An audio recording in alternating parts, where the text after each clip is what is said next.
Bismillahirrahmanirrahim۔ عزیز ساتھیوں، جیسا کہ ہمیں معلوم ہے کہ آج ابھی تراویح میں ہم 18ویں روزہ کی تراویح کے لیے ہم تلاوت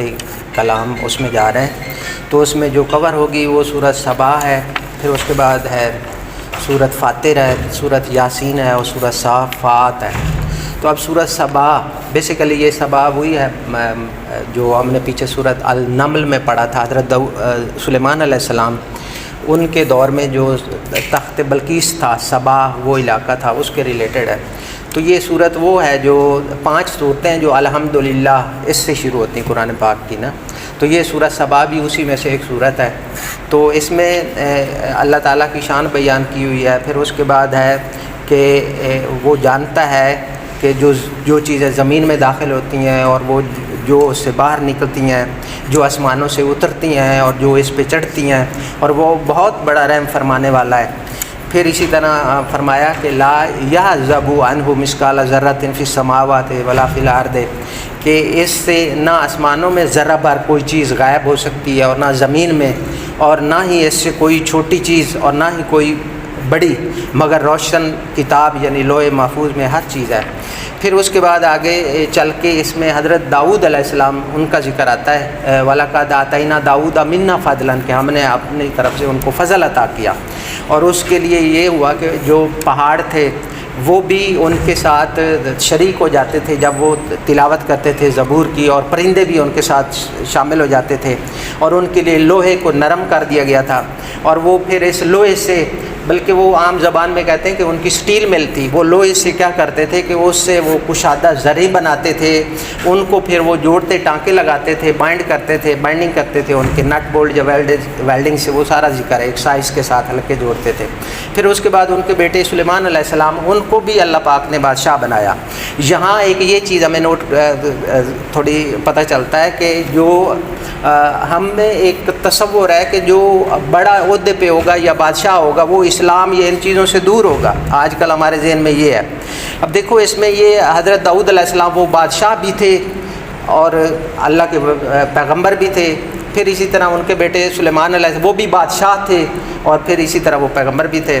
پھر ان کے بارے میں حضرت سلیمان علیہ السلام کے بارے میں کہ ان کو ہوا جو تھی وہ ان کے تابع تھی، اور وہ اتنا سفر کرتے تھے، صبح کے ٹائم 1 مہینے کی مسافت پل بھر میں کر لیتے تھے، اسی طرح شام کو 1 مہینے کی مسافت پل بھر میں کر لیتے تھے، اور ان کے لیے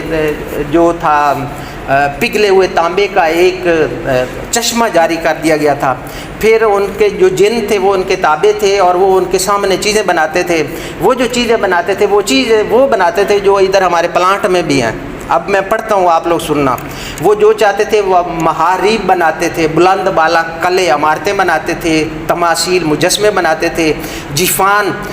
کہتے ہیں بہت بڑی دیگیں، جس طرح ہمارا 55 میٹر کا ٹینک ہوتا ہے اس طرح کر کے ایک بڑا ٹینک وہ بناتے تھے۔ پھر کل جواب وہ تالاب بناتے بڑے بڑے، آگے قدورن دیگیں کی شکل کے بڑے بڑے ٹینک، ریزروائر اس کو کہتے ہیں، وہ بناتے تھے۔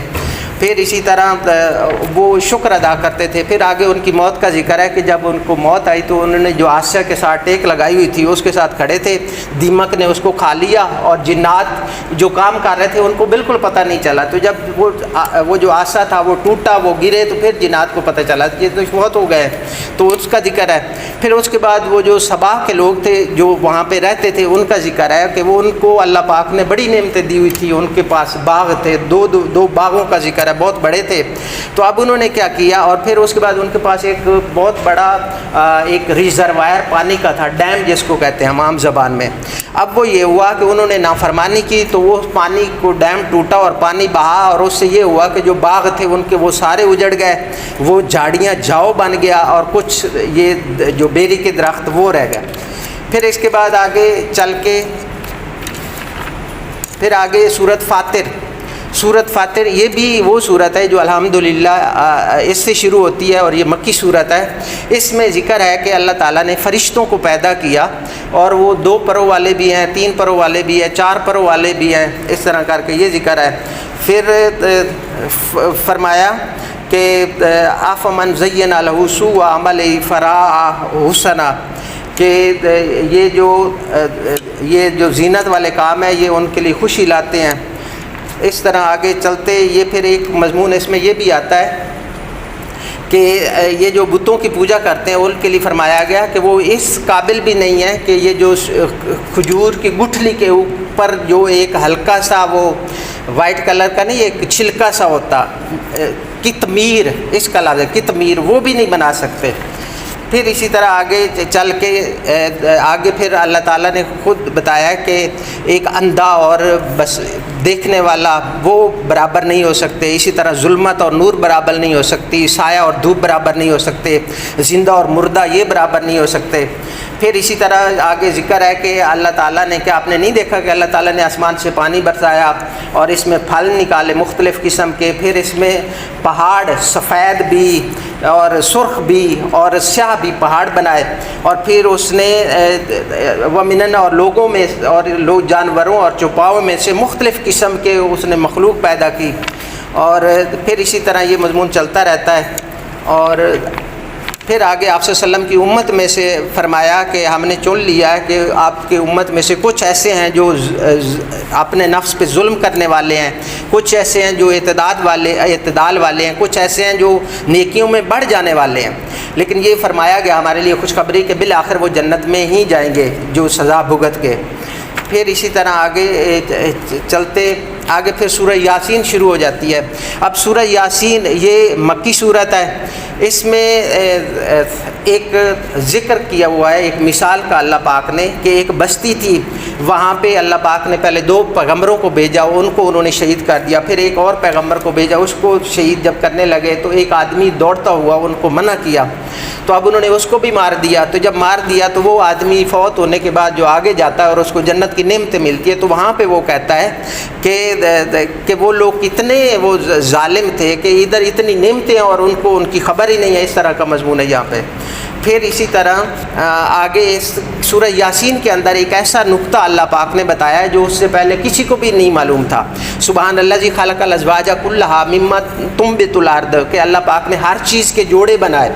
جو زمین میں سے نباتات اگتی ہیں ان میں سے اور نفسوں میں سے اور ان چیزوں کے بھی جن کے ہم نہیں جانتے، یعنی انسانوں جانوروں کو بھی جوڑے اللہ پاک نے بنایا ہے، نباتات یہ جو درخت سارے ہیں ان کے بھی جوڑے ہوتے ہیں، یہ جو پتھر ہیں جس طرح ایٹم ہے اس کو بالکل آپ ذرے سے باریک کرتے جائیں اس میں بھی آپ دیکھیں گے بے شک وہ میٹل ہو یا پتھر ہو اس میں بھی الیکٹران اور پروٹان پازیٹیو اور نیگیٹو وہ بھی جوڑا نظر آتا ہے۔ پھر اسی طرح آگے اور بھی آیت ہے کہ یہ جب قیامت وہاں پہ ہوگی تو اس میں ہوگا کہ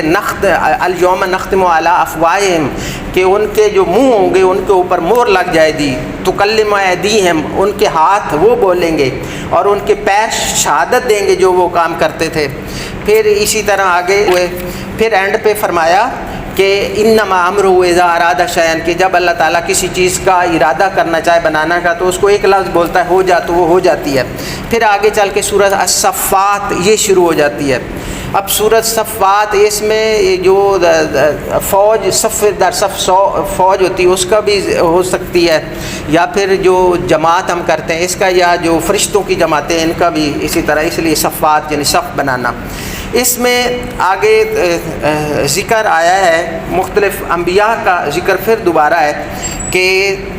اس میں ایک مختلف حضرت نوح علیہ السلام کا اس کے اندر ذکر آیا ہوا ہے، پھر نوح کے بعد حضرت ابراہیم علیہ السلام کا دوبارہ ذکر پھر آیا ہوا ہے، اور اس میں حضرت ابراہیم علیہ السلام کی یہ جو ان کے بیٹے حضرت اسماعیل علیہ السلام کی جو قربانی ہم دیتے ہیں اس کا خاص ذکر ہے اس کے اندر، اس صورت کے اندر۔ اور پھر یہ صورت اختتام ہوتی ہے اور اینڈ پہ جا کے اس میں ہے سبحان ربک رب العزت عما یصفون، جو ہم دعا میں پڑھتے ہیں، وسلام علی المرسلین والحمد للہ رب العالمین، کہ اس کا مطلب ہے کہ آپ کا رب جو عزت کا مالک ہے ان باتوں سے پاک ہے جو وہ بیان کرتے ہیں، اور پھر اس میں سلام علی المرسلین کہ تمام رسولوں پر سلام ہو، والحمد للہ رب العالمین، اور سب تعریفیں اللہ کے لیے جو تمام جہانوں کا پالنے والا ہے، وما علینا الا البلاغ۔